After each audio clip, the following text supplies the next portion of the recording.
If your home feels overwhelming, even though you sorted it, organized it, and tried to stay on top of it, I want to tell you something that completely changed how I look at my own home. So, for the longest time, I knew I had too much stuff, right?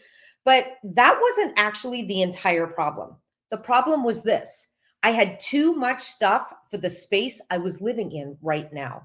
And once I saw that, everything shifted.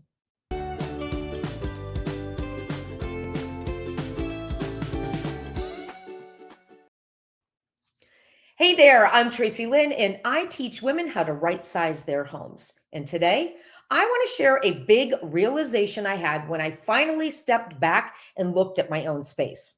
My life had changed, but my home, well, it hadn't actually caught up to that life yet, right? So our household was smaller, my daily rhythm was different, and my energy, well, that wasn't anything like what it used to be. But here's the thing, my home, well, it was still holding everything from past seasons and the roles I used to have back then all at once. So, of course, it felt overstuffed, not because I failed, but because the space was doing more than it was meant to. So, looking back, I wasn't really treating my home like a home anymore. I was treating it more like a storage unit. Okay, so maybe that is a little dramatic, but honestly, that's what it felt like. And here's the part I know so many of you are going to relate to.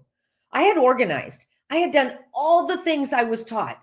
I had spent so much money buying bins and hooks and drawer dividers, and I seriously had just about every organizer ever created.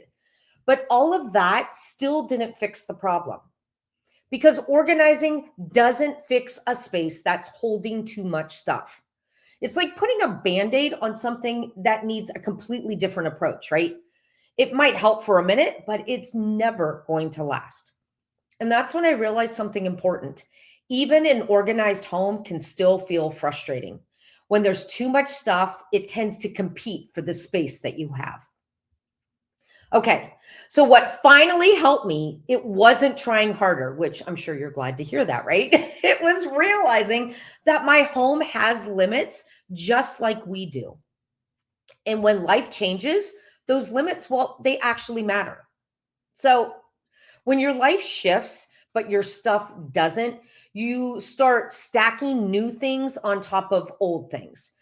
Then once you start doing that, things start to spill out, right? Into other rooms, closets get fuller, cabinets get more crammed. You start to have clutter hanging out on your counters, on your tables, on your nightstand, right? And before you know it, your home starts feeling stressful instead of supportive. And that's not what our homes are meant to do. They're meant to be cozy, like a comfortable retreat where you can escape to at the end of a busy and stressful day. Not another thing that is demanding your attention as soon as you walk through the door, because that is exhausting. And homes are not meant to be exhausting. So if this still feels a little abstract, let me give you a simple example from my own life. But first, here's a little secret about me. I hate to cook. And because of that, I'm always on the lookout for a new gadget that is going to promise me that cooking is going to be easier, that it's going to be quicker for me to get the food cooked and on the table. So that means I've got the air fryer, I've got the Instant Pot, I've got the rice cooker, I've got the popcorn maker, I've got the indoor grill, I've got the fancy microwave, I've got all the stuff. If it exists, I probably tried it or I still own it. Okay. And here's the thing though, every time I bought a new gadget, I'd buy a cookbook so that I know how to use it because it comes with a little pamphlet that only gives you like 3 or 4 recipes. You need a cookbook. So I'd head off to Barnes and Noble. I'd buy myself a cookbook that matched my new gadget and I would be good to go. But the problem came after that. So if the gadget didn't work for me, I didn't really have a problem getting rid of it. That's not something I got hung up on, I guess you would say. I would just donate it or give it to a family member. That's usually what I did because there was somebody out there that, oh yeah, I'll try it. And I would give it to them. But here's the thing, the cookbooks, those stayed. Not because I loved them, but because it never occurred to me to get rid of them. It never even entered my head. That's the overflow I had to deal with just recently. Boxes of heavy cookbooks that fit perfectly where we used to live, but were never going to fit in this home. And once I saw those books and I realized I was keeping old stuff for a life I was no longer living, that realization changed how I looked at every other area and thing in my home. So that realization, that's when I stopped trying to declutter and started doing something completely different. And I call it right sizing. Okay, here's the thing about right sizing. It's not about minimalism. It's not about forcing you to get rid of things. And it's not about trying to shove everything into whatever space you have and fix it with an organizer. Right sizing is about matching your home to the life you're living right now, not the life you lived 20 years ago, not the life you hope to live someday. So, right sizing lets your life set the limits. Instead of making an emotional decision, it brings clarity. Either an item fits your life today or it doesn't. It's as simple as that. And that one shift removes all the decision making pressure. Okay, so for example, let's say you used to work and you're now retired. So, work clothes, office supplies, computer bags that you used to take to work, those items no longer fit your life today. Okay, that's excess. That can go. Let's say you used to have a really big garden in your backyard, but as you get older, bending over is hard and being on your knees is hard and working in the sun, that's not logical anymore, right? So maybe now you have a tabletop garden on your back patio and you like to grow a collection of herbs, maybe a tomato plant or two. That means that keeping every single yard tool you ever owned probably doesn't match your hobby anymore.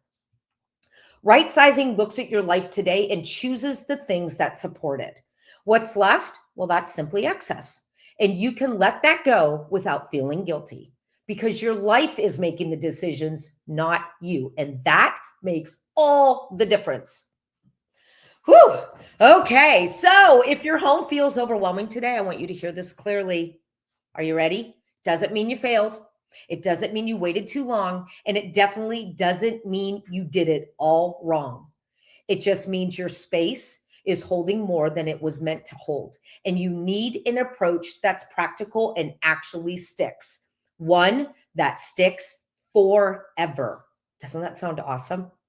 I hope it does because right size living is the answer you've been looking for. It's logical, it's practical, it's not emotional, and it actually works. All right. So if this way of thinking is really hitting home with you, I want you to stay with me because in the next few videos, I'll show you how to use your space, not your emotions, to make decisions that actually last. Because you don't need a bigger plan. You just need a home that fits your life right now. Okay, before you go, let me know in the comments if you're excited to give right size living a try. I would love to hear from you. Also, make sure you grab one of our free resources. The link is down in the comments below. You can get one or get them all. They're completely free and they're meant to help you make progress. Finally, make sure you like and subscribe and do all the things so I know this is content that you want to see and I can get more of it made and out to you so you can start implementing it. All right, that's it for me now. I hope you have a great day and I'll see you in the next video. Bye.